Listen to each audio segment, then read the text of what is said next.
Padre?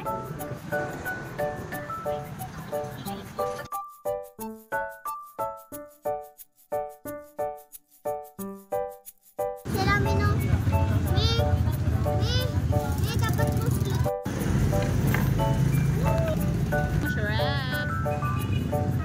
Tama pa eh.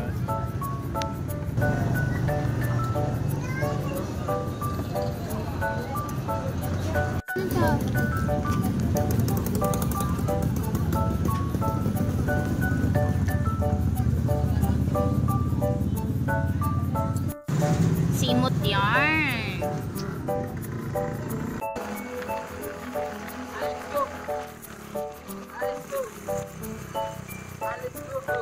Ayan, at kinabukasan na nga ulit yan mga mare, at sa mga oras nga na yan ay naka-duty na nga si asawa. Punta nga kami ng bukid ng mga oras na yan at kasama ko nga itong si Ate Lab. Wala nga kami ng Ate Lab dyan dahil ayaw ngang sumama ng Kuya Albi. Kung ko ba dun sa panganay ko na yon, mas gugustuhin niya nga yung nasa bahay lang siya. Kaya ayan, at hindi ko na nga lang din pinilit at kaming dalawa lang nga din ni Ate Lab yung lumarga. Medyo may kalayuan nga din itong farm namin, pero syempre dahan-dahan lang din naman ako sa pagdadrive. Buti na lang talaga at walang ulan nung mga oras nga na yan, dahil kung hindi ay maputik nga yung madadaanan namin.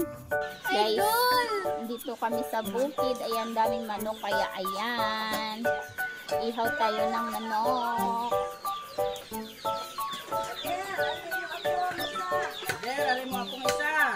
At andito na nga din kami sa aming bukid at nagkatay nga kami ng dalawang manok. Dito nga din yung kapatid ko at yung asawa niya, at dito nga kami maghahapunan. Guys, ayan, pinapayak ako ng ano, pinapayak tayo ng ano at usok.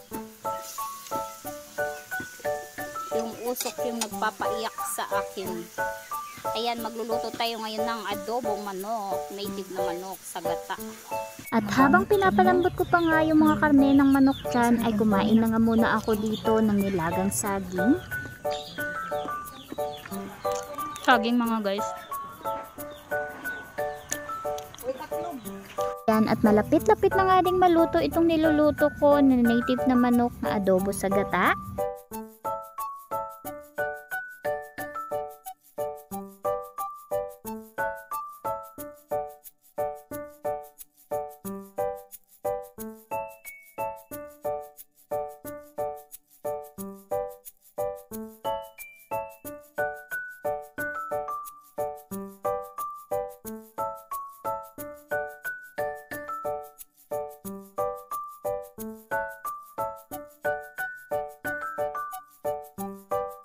Siya mga mare, hanggang dito na muna at see you again sa next na mini vlog. Bye!